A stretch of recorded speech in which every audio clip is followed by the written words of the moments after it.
Good morning. It is the 8th of January, 2024. On Friday, we left off on the covenant of Abraham, which is chapter 15 of Genesis. And so, in a summary, God basically told Abraham, do not be afraid. Um, he gave him the promise of, well, Abraham was kind of going through some doubts, and he said, Sovereign Lord, what can you give me since I remain childless? And the one who will inherit my estate, it was his servant. And so God was like, I will give you a child. Um, and basically, God just presented a covenant with Abraham and told him that he was going to bring to fruition everything that he said. And Abraham was going through doubts, which was great to see, as this is the character in the Bible that is touted as having great, amazing faith. And so it's good because that gives you like a relational tether that you can tether to that character. Because we all have had doubts. We can feel really good one day, and the promises of God will be active in our mind and ever present. But then the catastrophes of the day, or just the malevolence of the world, and maybe mistakes you made yourself, or happenstances, accidents, it can steal the substantial positive effects of having a dream persist in your head. And you can start to lower your thinking, so to speak, and lower your belief in a promise that you thought came from above. And so it's good that Abraham was depicted as someone that had these doubts as well. And as we'll read in the story, it shows how God came to him again in 15, and he established a covenant with him. And after that, we'll be picking up today in chapter 16, which I got to pull it up here. And I got my Bible gateway here. I'm going to read from the actual Bible and then just take notes as I go. I hope all of you are well today, whoever's comes in here later or sees this later. And let me know if no one does end up happening to come in here. Let me know what you think about this in the comments. If you have any questions, I am developing a discussion, an intellectual discussion of sorts, wherein it's like a group discussion over certain texts, and the Bible is where we're at now. And I just want a group pursuit of truth, and I believe God will bless it. I may move on to other texts, such as some psychological books on psychology, or maybe philosophy in the future. Or if you have recommendations, you can drop them here in the comments if you want. But yeah, I'd love to have you. And this is an actual group discussion. I plan on going live every day from somewhere between 7:45 and 8:15, like Monday through Friday, and then Sunday. I'm taking Saturday as a rest day. That's how I have my schedule set up currently. But if you don't agree with everything that I think, that's amazing, because I want you to share those thoughts. That way we can have a conversation in here live. That's why I have the chat going. And we can better equip each other through our differences to better interface with the world. And me being an actual Christian, like a believer that God is true, I believe that he will honor that. And if you don't believe in God to be true, or the Bible, the spiritual side of it,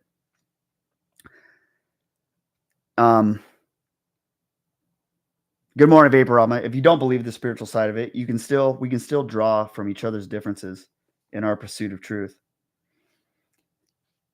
Good morning. And so we'll start chapter 16. In my Bible, it's labeled as Hagar and Ishmael. And I'll just start from verse 1. Now Sarai, Abraham's wife, had borne him no children, but she had an Egyptian maidservant named Hagar. So she said to Abraham, "The Lord has kept me from having children. Go sleep with my maidservant. Perhaps I can build a family through her." So Abraham agreed to what Sarai said. So after Abraham had been living in Canaan 10 years, Sarai, his wife, took her Egyptian maidservant Hagar and gave her to her husband to be his wife. He slept with Hagar, and she conceived. When she knew she was pregnant, she began to despise her mistress. Then Sarai said to Abraham, "You are responsible for the wrong I am suffering. I put my servant in your arms, and now that she knows she is pregnant, she despises me. May the Lord judge between you and me." "Your servant is in your hands," Abram said. "Do with her whatever you think best." Then Sarai mistreated Hagar, so she fled from her. And if you have any, good morning, Steve. And if you have any comments about anything that I'm reading, go ahead and pipe them in whenever, and I'll comment on them when I'm done with this chapter. So she said, "Your servant is in your hands," Abram said. "Do with her whatever you think best." Then Sarai mistreated Hagar, so she fled from her. The angel of the Lord found Hagar near a spring in the desert. It was the spring that is besides the roads to Shur. And he said, "Hagar, servant of Sarai, where have you come from, and where are you going?" "I'm running away from my mistress Sarai," she answered. Then the angel of the Lord told her, "Go back to your mistress and submit to her." The angel added, "I will so increase your descendants that they will be too numerous to count." The angel of the Lord also said to her, "You are now with child, and you will have a son. You shall name him Ishmael, for the Lord has heard of your misery. He will be a wild donkey of a man. His hand will be against everyone, and everyone's hand against him. And he will live in hostility toward all his brothers." She gave this name to the Lord, who spoke to her, "You are the God who sees me." For she said, "I have now seen the one who sees me." That is why the well was called Bir Lahai Roi, I think. It is still there between Kadesh and Bered. So Hagar bore Abram a son, and Abram gave the name Ishmael to the son she had born. Abram was 86 years old when Hagar bore him Ishmael. So you see a lot's going on here. We just seen in the previous chapter where God established a covenant with Abram. Abram had doubts, and God's like, "Hey, I'm going to bear you a child." Abram's concern was obviously legitimate, because in the beginning of all this, when God spoke to Abram and said, "Leave your country and everything you know, you're going to be the father of a great nation." And Abram's like, "How's this going to be? I don't even have any children. I'm going to have to give my inheritance to my servant." And then God's like confirming with him, "No, you're going to have a child," because he's old. He's like past the age of, being able to have kids. Well, make kids. And so God made that covenant with him. And then in chapter 16 here, we see that Abram's wife, Sarai, she must be having doubts too. So she had the Egyptian maidservant named Hagar, her maidservant named Hagar. She gave that to Abram, gave her to Abram to have kids through, and which is obviously going to bring about so much chaos. And when I first was reading this text, I think about how we can have dreams, and we can have dreams or goals that will require us to go into the unknown. And that's scary initially, just period, thinking about it. And the unknown is where you get hurt, or it's where you at least feel a different sort of pain that you haven't felt before, because you probably are experiencing things you haven't experienced before. And so when let's say you're in a bad situation anyway, people will stay in, let's say, abusive relationships or abusive scenarios because they at least know what the pain feels like. Or I've had experience with this as well, both cases, both examples. wherein if I had to do some sort of physical or mental rehab, it can be easy not to take the action of doing the rehab exercises because it's painful. Like it'll hurt your brain. Like I'm doing post-concussion rehab stuff now. It makes my brain burn. Or when I was jumped and I had to do rehab where I had to like learn how to do basic stuff again, it can be painful going through that rehabilitation training, right? Or if you're in an abusive relationship, leaving it can become really scary. I think it's called Stockholm syndrome, where you become attached to your abuser. And let me make sure I have that right.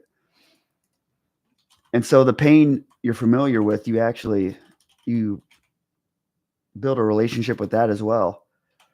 And it's at least you know what it feels like. Whereas if you go into the unknown, you don't know what the pain that you're gonna receive feels like. And that's really scary, you know?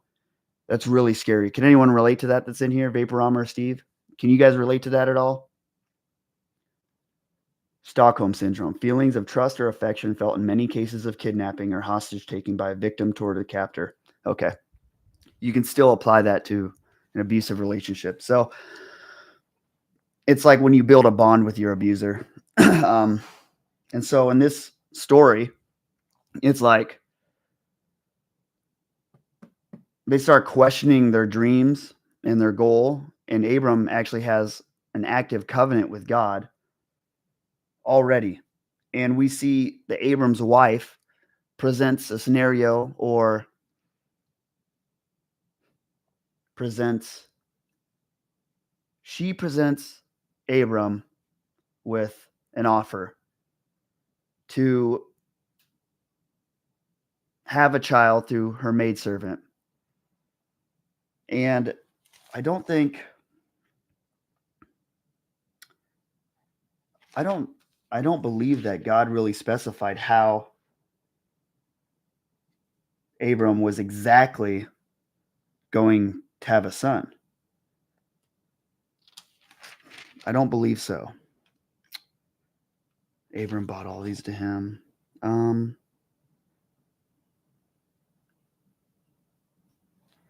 Okay, so in 15 it says, then the word of the Lord came to him, this man will not be your heir, which is speaking to his servant. Look up at the heavens and count the stars. If indeed you can count them, he said to him, so shall your offspring be. Abram believed the Lord, and he credited it to him as righteousness. And so it doesn't really specify the details. So maybe this offering by Abram's wife, Abram could be thinking in his head, maybe this is how God is going to bring it to fruition, right? This is how God's going to manifest that destiny that's been, that covenant he's given me. But he already had, and the culture is different back then. You have multiple wives, right? So that's kind of complicated. And it kind of seems like to me that his wife was doubting what she had heard from Abraham. And so he goes with the offer. He sleeps with his maidservant or her maidservant, gets her pregnant. And then there's like this emotional contention between the wife and her servant now because they've built a bond. Abraham agreed to what Sarai said. So after Abram had been living in Canaan 10 years, Sarai, his wife, took her Egyptian maidservant Hagar and gave her to her husband to be his wife, and he slept with Hagar and she conceived. So then when she knew she was pregnant, she began to despise her mistress, which is Abram's wife. And then she blamed Abram for getting her pregnant. You are responsible for the wrong I am suffering. I put my servant in your arms. Oh, no. Then his wife, who told him to do this, blamed Abram for her servant that she offered to Abram. Yeah, because it says, The Lord has kept me from having children. Go sleep with my maidservant. Perhaps I can build a family through her. So Sarai gives this proposition to Abram. Abram follows through, does what she says. Maidservant gets pregnant. Then the maidservant and the wife have contention. So now the wife's mad at Abram for doing what she told him to do anyway, which is a mess. And Abram's just like, your servant is in your hands. Do with her whatever you think is best. And all I can think this whole time is, that's so similar to how I have acted before myself. When I think God has spoke to me about something, I'll start adjusting my actions towards what I think, like in an earthly manner, how it's going to come to fruition. That is different than the connotation of what I received from the Lord originally. And you can apply this to like any dream. Like if you make a plan, right, and write it down, you're like, this is what I'm going to do. And let's say the plan is very hard. Maybe it's a new schedule. It's very hard. And you start getting tired after like a couple weeks of it. And rather than make adjustments out of a place of wisdom, you're making adjustments just because you don't like the uncomfortability that it's bringing you during the journey. So rather than going through the pain to get the actual dream you want, you give up, change the plan, and now the dream will never come in the way that you first wanted it because you're not going through the actions that it's going to require to bring it to fruition anyway. Does that make sense? Yeah, in God's eyes, Abraham only has one wife, Sarai. Abraham got caught up in the culture's perspective instead of relying on God's perspective. You made it in time. How you doing, JP? Thank you for coming. So I think I agree with that, I think. That's why I was trying to look back at the previous chapter and when Abram, oh, here it is, came to Egypt in chapter 12. No, that's when he's protecting his wife. Oh, yeah. In chapter 12, it already has shown that the Lord is protecting Abram's wife because when he entered Egypt, he told his wife, he's like, hey, tell everyone you're my cousin or something like that. And then the Pharaoh took her, and then the Lord cursed that Pharaoh, and stuff started happening. And then the Pharaoh was mad at Abraham because I was like, why didn't you tell me this is your wife? Like, your God is doing stuff to me, which is funny because Pharaoh is like giving a lesson to Abraham in how to act out his faith. And so obviously the wife is protected already. So God must care about the wife. Oh, my sister. Abraham told her to tell them that she was his sister. So there's some sort of protection that you would obviously presume is on the wife. And I don't really see God talking about the maidservant ever at all. So I guess if you were that person in that scenario, it looks like you're right, Steve. He was just like taking it into his own hands. And maybe God did. It's complicated because the culture back then was different. You could have multiple wives. But it just looks like an example of a story where you're just taking God's promises into your own hands, right? And that's so easy to do. And I've done it myself. I do it now, like now all the time. I think we all do it subconsciously, whether we know it or not, to some degree.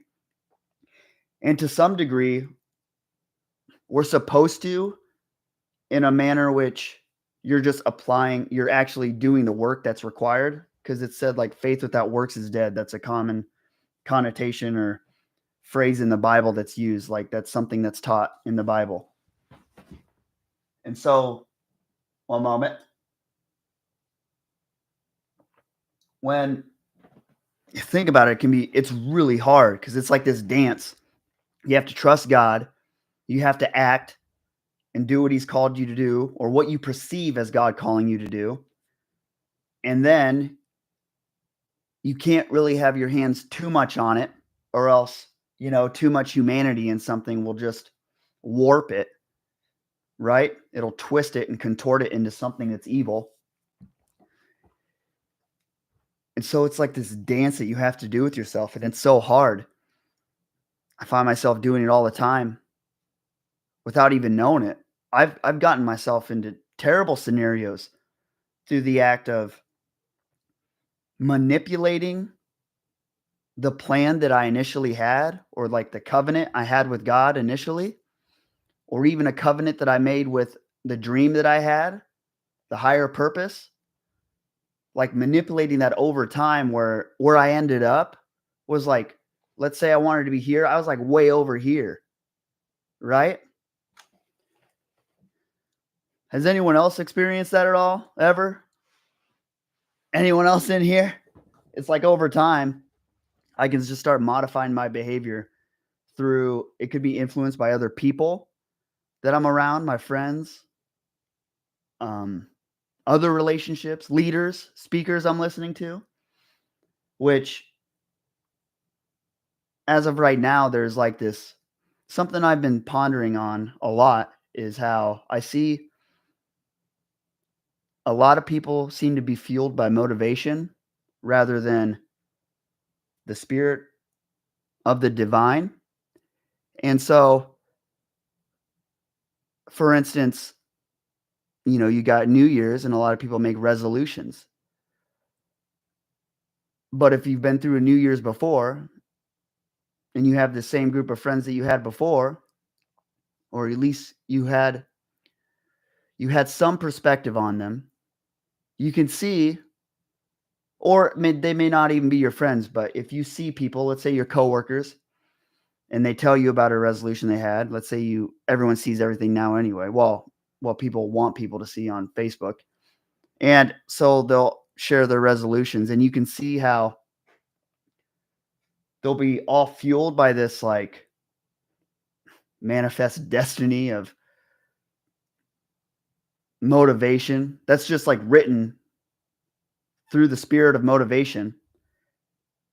And that comes from like the earth is the way I look at it. And you can see just like after a couple months, people just like fall off the wagon completely. And they have to go back to another human source and gain motivation again. And then it's just like this cycle and they just get stuck.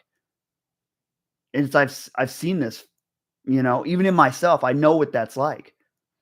Right? I know what that's like. And it's something really prevalent today, I think. Seriously. And when I think about it from the context in the church space,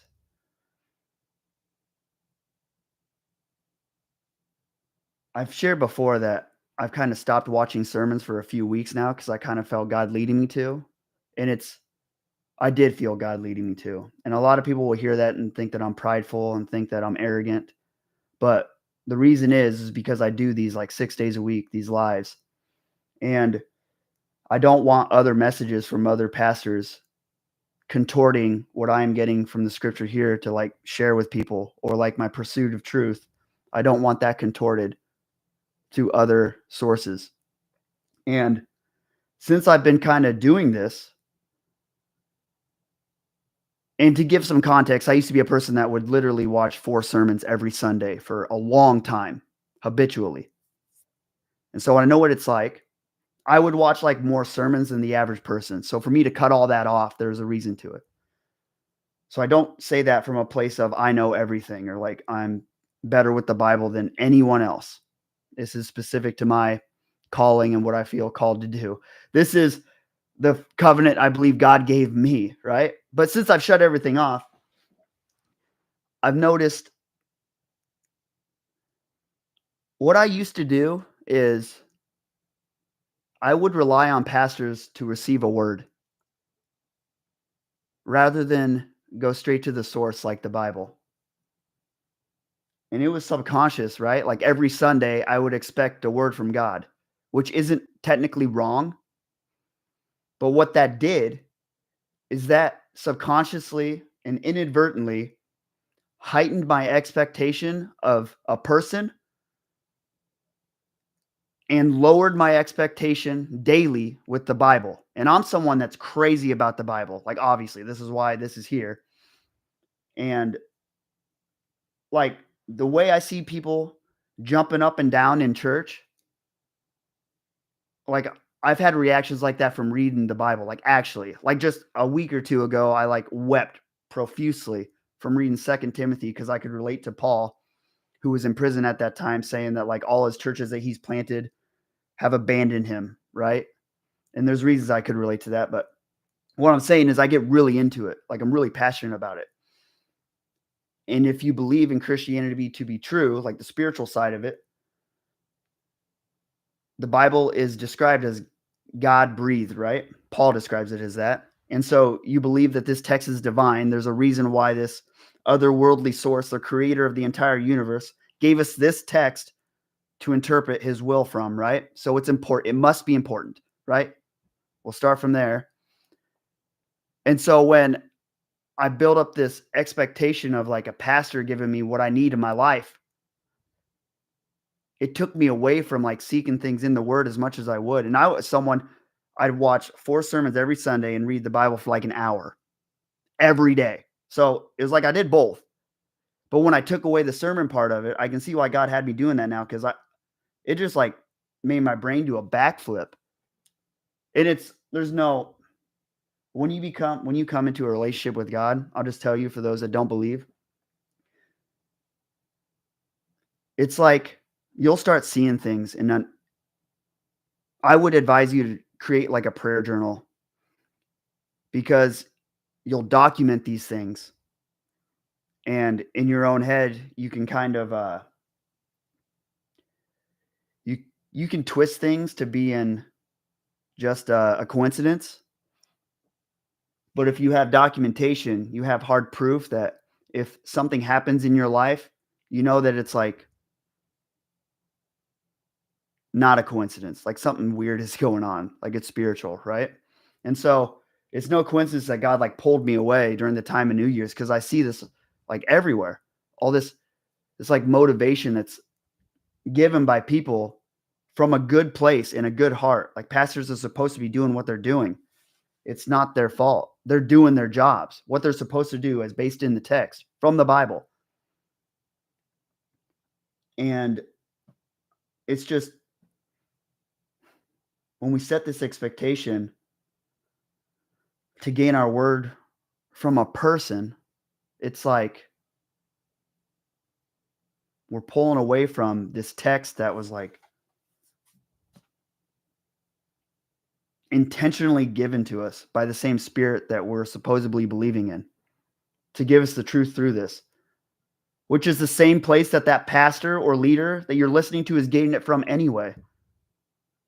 And then if you think about the psychology in that person, that pastor or leader, is going to have preconceptions, predispositions based on their current season in their life and what God is showing them in their life.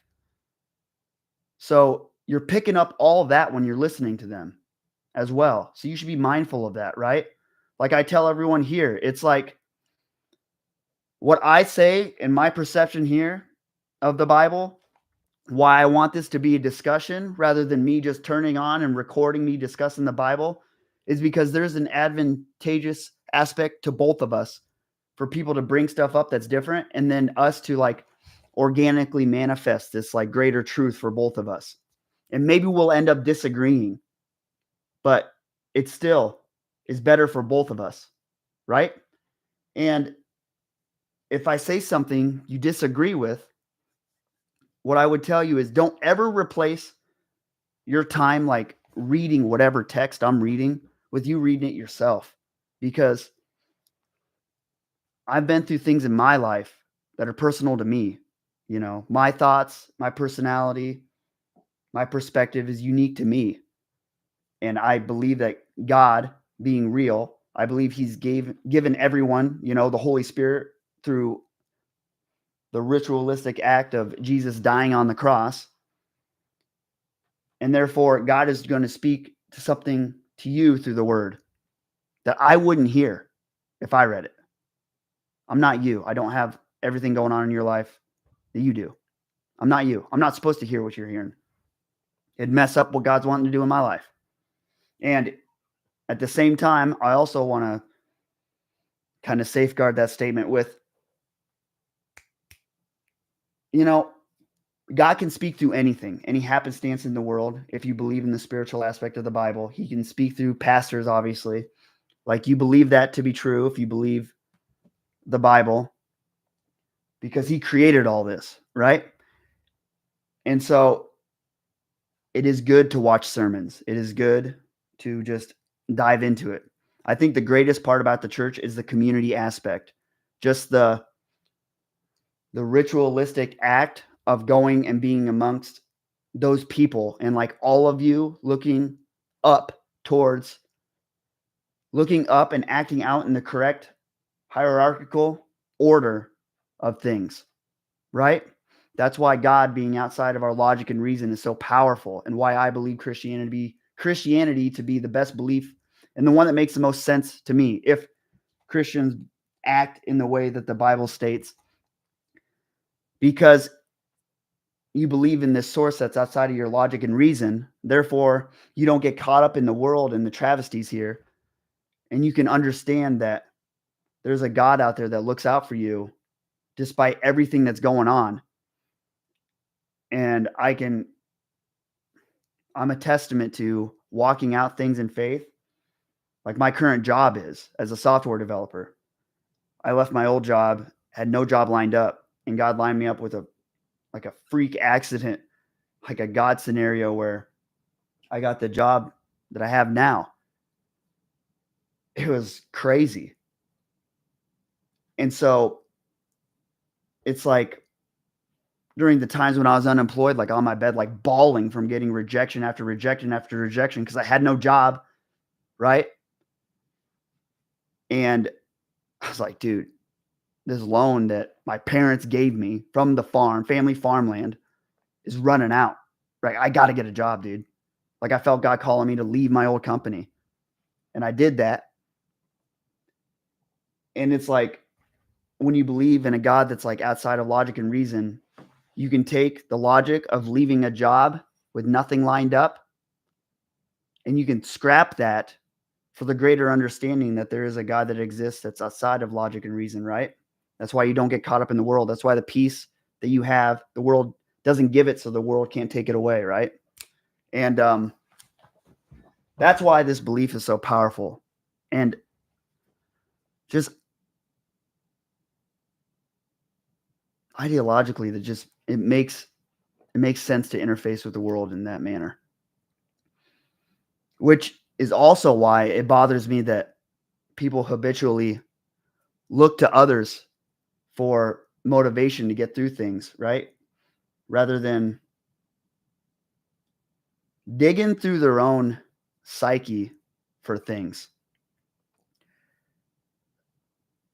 And whenever someone asks me, like, how do you get started in the Bible, I would always kind of route them to sources and information. I guess the first thing I would say is you should talk to God and be like, if you're real, show me. I would pray that. And then read the Bible yourself. And I would always tell everyone to get their information through another person, like a pastor or someone that's read the Bible. And I would suggest that you go to someone you believe has good character and acts out what they're saying. That's a lot of people's problems with Christianity, is their actions don't really depict this belief about this God that's all good. They seem judgmental, which true. And so I think that happens along your journey when, let's say in this story as it relates here, let's say you have a goal or a dream and you believe you have a covenant from a higher power and you start actually walking that out. You hit some roadblocks, some bumps in the road. You can go look to human sources when you already have the word that you needed to carry it out, but you're not willing to go through the pain and suffering to learn the things that you need to learn in order to properly manage the thing that you want, that your goal is anyway. In Hebrews, the book of Hebrews, it says, what is that? It's chapter 5, verse 8. Let me look it up. But Jesus died on the cross, right? And I was talking to my friends about this, you guys, yesterday. How this wasn't really, I don't remember it ever being shared in a sermon much. Probably because it's not very user-friendly. It's not attractive to someone to hear it either. Where is it at?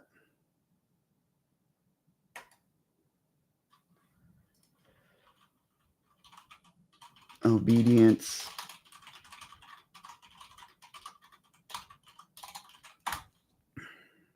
Yep, 5:8. I was right. Should have just went with my gut instinct.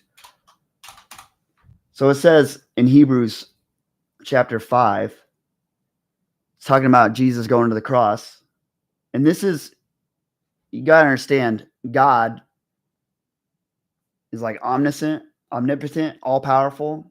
A God giving a portion of himself and putting it in a human vessel is insane. And then having that human vessel go through the trials of life is insane. And then having him be crucified by his own people is insane. And him dying for all of our sins. Like, that story is so amazing. And Jesus, who lived a perfect life, is like our archetype of interfacing with the world in a perfect manner. So anything that he does, it's like, that's the pinnacle, right? That's the pinnacle that we need to strive for. And so what's interesting to me is, like, in Hebrews chapter 5, verse 8, it says, son though he was, it's talking about Jesus, he learned obedience from what he suffered. And once made perfect, he became the source of eternal salvation for all who obey him. That's Hebrews chapter 5, verse 8 and 9. And that's an interesting concept, because it's like Jesus, the perfect example for living in this world, he learned obedience through suffering. So when I'm talking about having a goal or a dream, and you're striving towards it, and you start changing your plans that you really know deep down you're supposed to go through with, but you don't like the pain that they're bringing. Jesus, the most perfect character that loved despite being absolutely slaughtered by his own people for their forgiveness. Like, even if you don't believe the spiritual side of it, just the lesson of it, his entire life was a sacrifice. And it's depicted there that he learned obedience through suffering.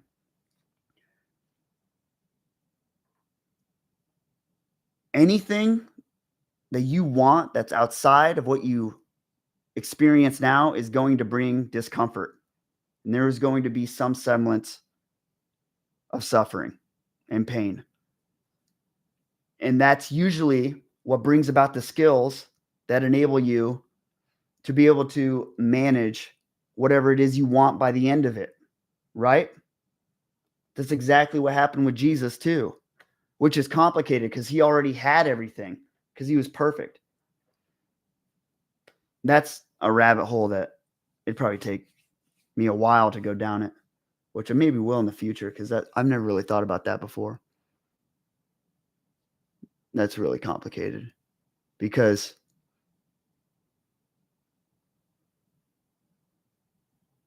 Jesus, the son though he was, he learned obedience. How does God learn anything? Now I just want to go off on that for like 3 hours. I will in a later episode. That's really complicated. But that's crazy. But the perfect example here. So he learned obedience, right? In order to be killed at the end, which is dying for our sins, he had to go through the suffering. So you have to suffer in order to get better, right? Like there's some pain that comes with responsibility. There's some annoyances that come with it. And there's pain going into the unknown. It's scary, really scary.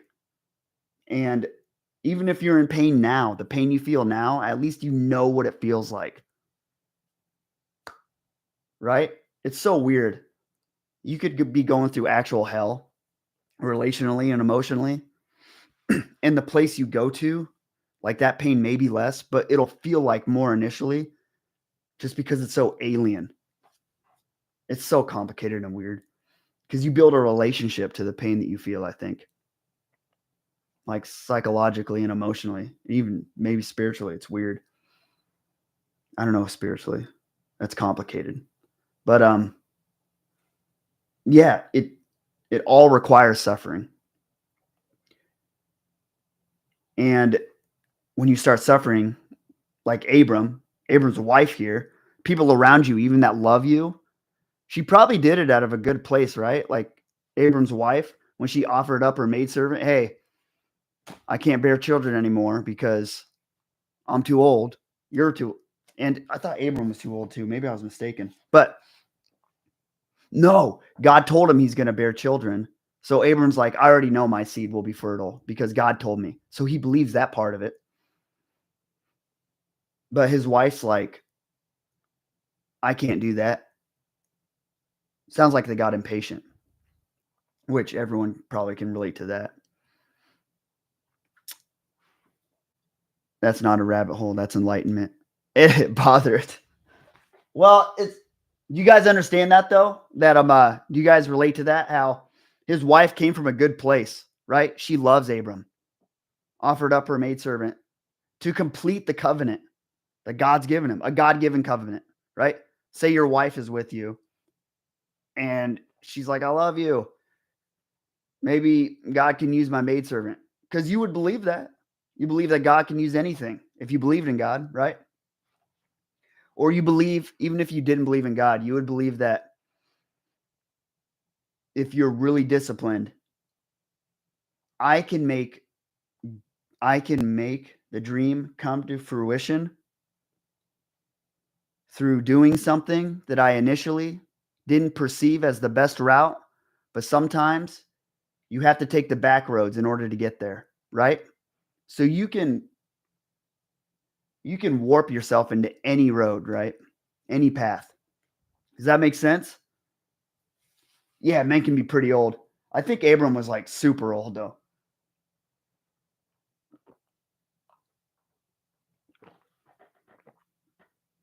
Yeah, I don't. That's what I'm saying. She might have been not even being impatient. It was probably done out of a place of love. That's a good call. She was just trying to bring about what God told Abram. Isn't that wild? She was trying to do good. And then, hmm.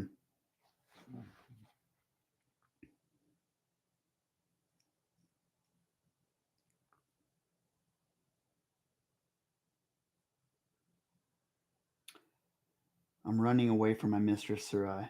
Because the angel of the Lord went to the maidservant, right? Because Sarai was triggered that she did what she told her. And the angel of the Lord's like, go back to your mistress and submit to her. I will so increase your descendants that they will be too numerous to count.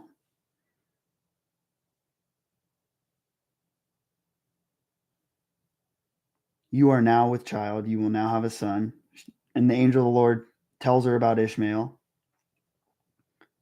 Doesn't really describe him as very good. Be a donkey of a man. His hand will be against everyone. Everyone's hand against him, and he will live in hostility toward all his brothers. That sucks.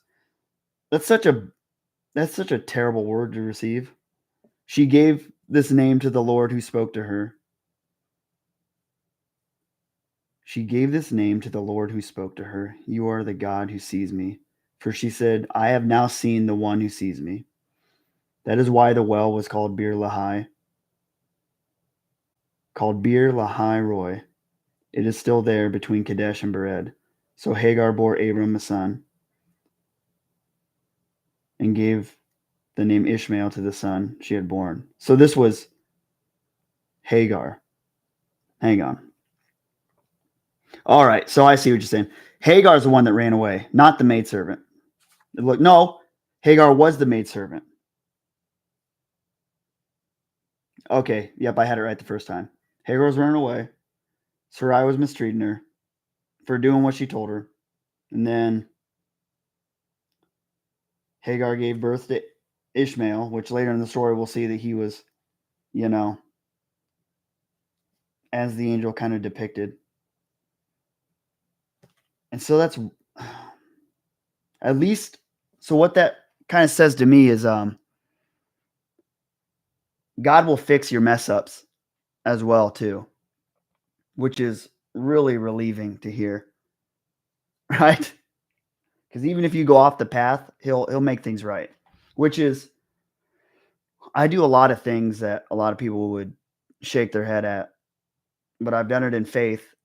And I pray, I'm like, God, if I'm doing something wrong, please correct it and make it so I don't have permanent consequences of this, please. That's why I have faith about everything going on in my life now. Like my concussion symptoms, for instance, and wanting to find a wife and all these things, like if I give into fears of what if I never find a wife, or what if these post-concussion symptoms never go away, or what if I get, I don't know what else. What else have I been afraid of?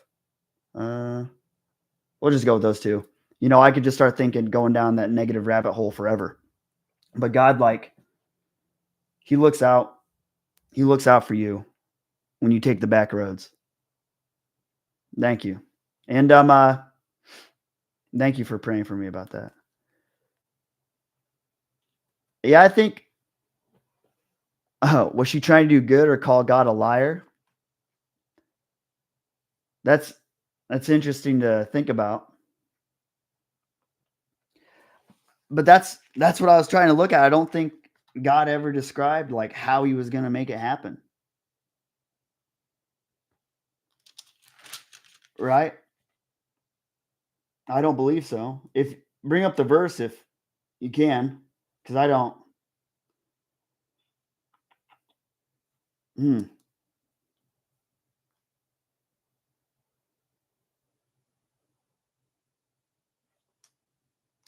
Yeah, man. I don't really see the specifics or the details, but God kind of works like that anyway. This whole story's like God told Abraham, leave your country, everything you know, to the land I will show you. There was no details. Just go, right? So that's a mess waiting to happen. But it's not a mess because you're following God's orders and he's always going to take care of you, right? And it's kind of crazy to think about. It's like the mishaps you make in your journey might not even be mishaps because God's all knowing. So he knows you're going to mess up, but we have free will. And he'll always turn what happened to you for his good, for your good too. Yeah, God is not giving us the details, right? And from your wife and your loins. Does it say that? Could you tell me what verse that is? And so you can do things and think you're doing what God told you to do or what God wants you to do, and it's the opposite. And I'm just saying that he knows that we have human perspectives, and he knows we're going to make some mistakes. And if that ever like freaks you out, I would like specifically pray, God, please cover for my mistakes or correct me, right? And then watch out for that correction. Yeah, that's wild, isn't it?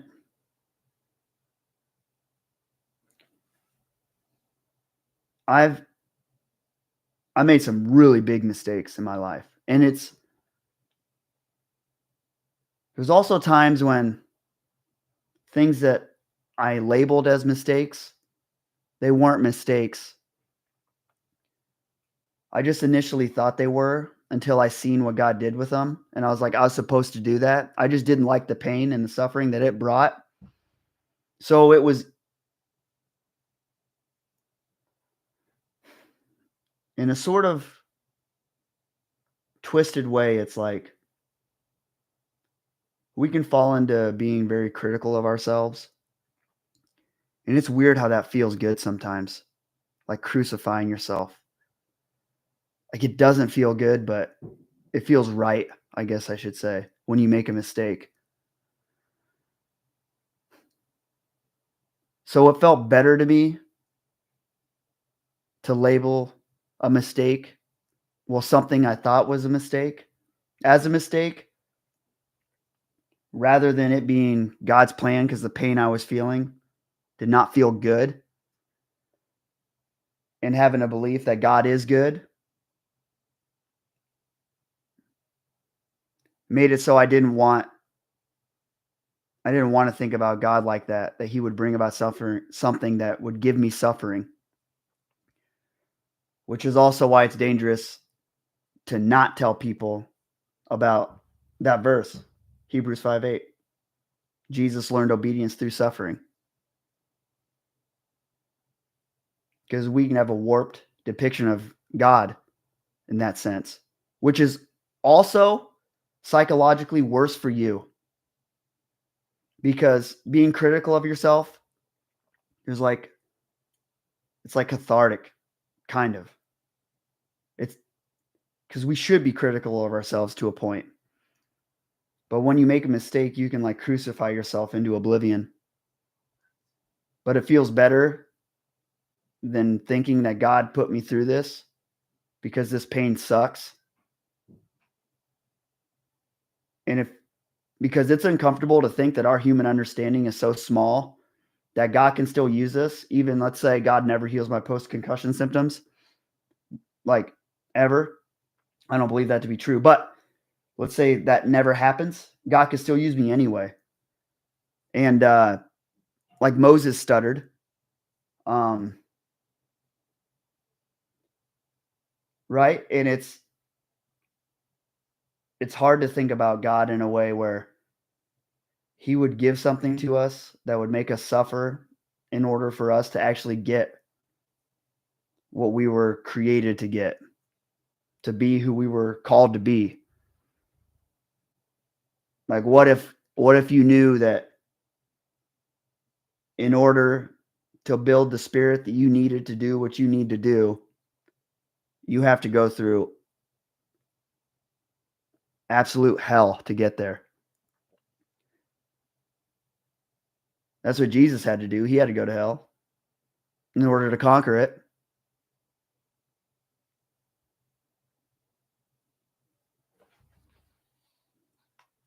Genesis 17. Okay.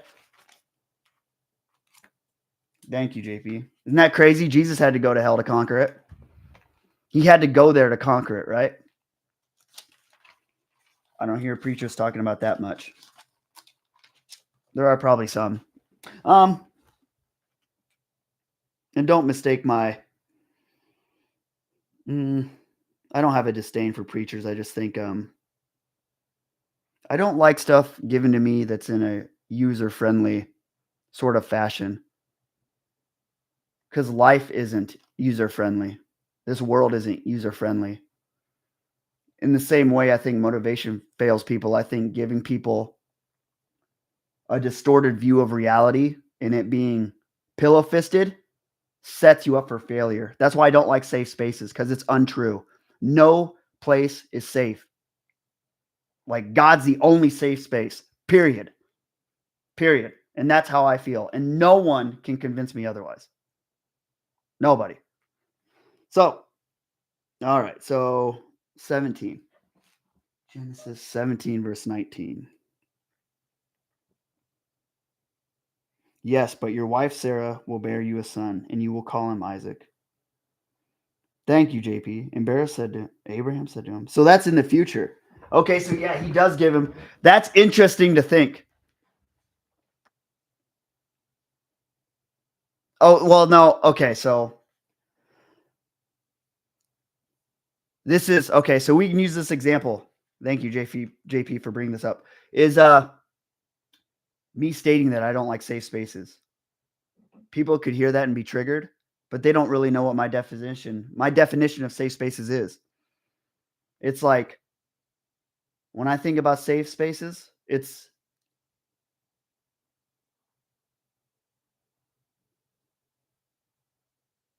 if I can say something to someone and they'll never tell me I'm wrong in a way that will hurt me, my feelings or anything. That's what I think is a safe space. And I don't believe in that. That's what I mean by that. But yeah, there's people that are safe, and I totally get that. And so, because just like God said, go before it, because I don't like going about the world in search of a safe space. I don't, because I feel like that sets me up to have thinner skin than I need to be able to go through the suffering that I need to learn the obedience I need to learn. Does that make sense? So yeah, so Genesis 17, back to the details that God gave Abram about his wife and his calling. He's saying, yes, but your wife Sarah will bear you a son, and you will call him Isaac. So that's interesting because this is in chapter 17, right? And we're in chapter 15 now. That's where chapter 16 is where I was. And so God didn't give him the details till later. It seems, right? It seems like that, which is probably a testament to God, like correcting his path.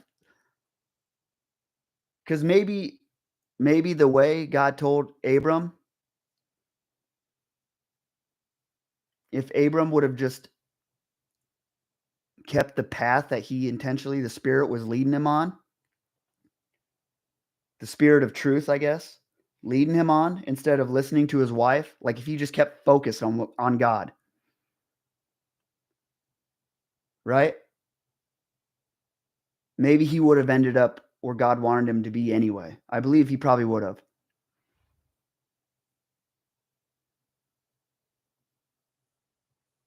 12:1-2. Yeah. Yeah, he didn't give him any details in Genesis 12:1 at all. Like, yeah, Genesis 17. God gives him details later.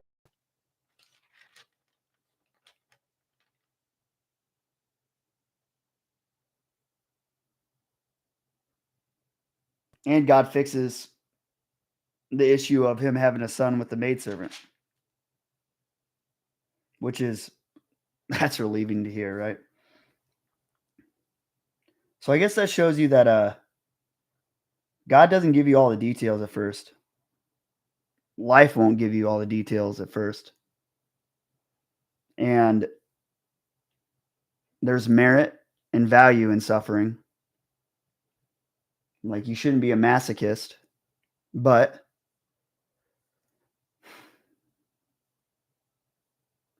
if you seek out the safest route, don't be surprised when you don't get what you want. When the treasure at the end isn't as grand as you initially thought.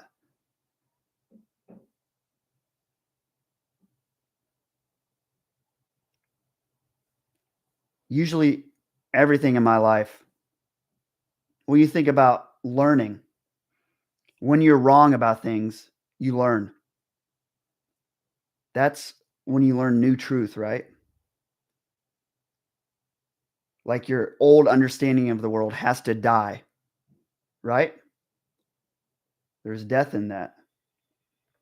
And it's kind of like the act of what Jesus went through in a bit.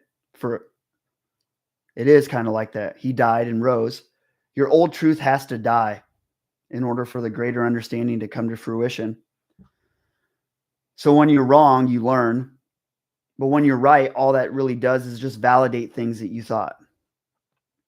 So my mistakes and the suffering in life, that's where my greatest understanding and revelation is coming from, right? That's why wrestling with God is so important. And there's suffering in wrestling with God, man. When you're like wrestling with like this, Abram was obviously wrestling with it. His wife was, and it's complicated. You can get mad at God, at yourself, and others around you. And so what I would say is, I guess I'll end on this is don't stray away from suffering and hindrances along your path that happens to come about through circumstantial events while you're on the journey to the promise that the covenant that you receive from God, from the dreams you have, the goals you have. Don't shy away from pain, because stepping into the unknown is painful, period. Being uncomfortable is painful, period. Experiencing lesser pain that you've never experienced before is ironically more painful than greater pain that you're more familiar with. It's scary. And that's where I'll end today. And I thank you guys for coming in here. This was fun. Wasn't it fun? I had fun. And we'll start with that chapter 17 tomorrow. We'll get into the details, the covenant of circumcision.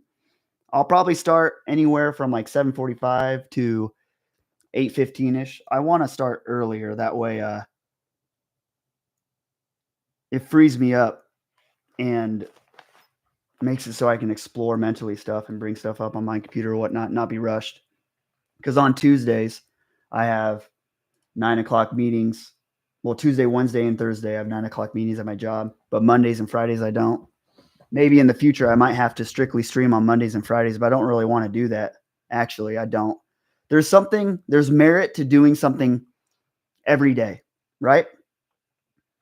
And how awesome would that be to have like a daily exploration of stories in the Bible or books, and not just in a manner where it's like a book club and we share our takeaways, but like actively discussing, like open through this, right?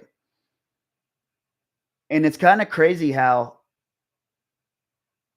me being here and speaking to you and you guys speaking through the chat, it makes it so you guys, I was thinking about this the other day because I haven't really seen someone else do something like this in this manner. I've seen people share the word and have chat open, right?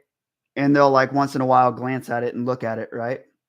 And they'll speak on comments, try to get a relationship going with their viewers. Right? But really seeking out their opinions in hopes that they know something that they don't. Like I hope I'm wrong, because like I explained before, that's how we get a greater understanding. Right? And so it's perfectly set up in a manner where I'm the only one that can vocally speak, but since you guys are chatting, you guys can say things at the same time without interrupting each other, because that's how the text works, right? And so really it's perfect for that sort of environment. Whereas if we were all on a Zoom together or something, or like a book club in real life, we can't just speak over each other. And it'd be weird to all be in the same place at the same time, typing on a keyboard, but maybe that's a new thing that could come about, right? Isn't that crazy to think about? Like, it's kind of perfect for this. And there will be times, I think, in the future, I'll bring on like guests and stuff to come with me doing this. Maybe it'll be like in the PM, obviously, I would think. But I was saying I want to do it like every day, because having this like daily journey and exploration in the search of truth, so we can like organically manifest it through our differences. And we may not agree in the end, but we'll at least take something away from it. And if we can create like a perspective on disagreement as something positive, because even in the Christian perspective, what God's calling you to is different than what he's calling me to. And therefore, what you define as valuable for you in understanding of something, I may perceive that as worthless because it actually is to me in some sense. Well, let me retract that, because I don't think anything's worthless. Because even things I disagree with, I can take away an understanding of it to apply to my calling. I just might not agree with it or use it in the same way as you do in your path, right? So doing that every day would be sick. And it's been amazing, man. I've had like people from other religions come in here, and they came in here with the intention of, I would say, destruction. And they walked away wanting the same thing I wanted, to better interface with the world, you know? And that's amazing. I think that's true love for other people, you know? And just in a Christian perspective, I believe this sort of format is missing in the world greatly. I'm tired of seeing speakers speak to crowds in that sort of manner, because I think it's missing something, and I think we're paying the price for it. I really do. I think it also speaks into that seeking motivation from people, because when we're discussing things with each other, we're manifesting this organic truth together in a contentious but cooperative manner, right? Like, I'm seeking things from you guys as greatly as you're seeking things from me, just presenting the words forward. And that's different than just purely waiting to receive something from someone else, from their understanding alone. Because it gives people the responsibility to present their own understanding, and it builds people up in that manner. And so, yeah, I'm excited for that. So, yeah, I'll be going live tomorrow around, I think I'm going to try to shoot for, probably more towards 7:45 than 8:15. I want to start at least 8. So I love you, and I thank you so much for coming in. Thank you, everyone, so much. And reach out to me through any of the contact information in the description. And of course, if you want to, you can subscribe or like if you want to. If not, that's cool too. I don't care. I just want people to join me in the pursuit of truth. I want your opinion too. And I love you. Hey, Brahma, you have a great rest of your day. Steve, JP, whoever else. And yeah, God loves you. Amen. Have a blessed rest of your day. Thank you so much. I'll see you tomorrow. Peace.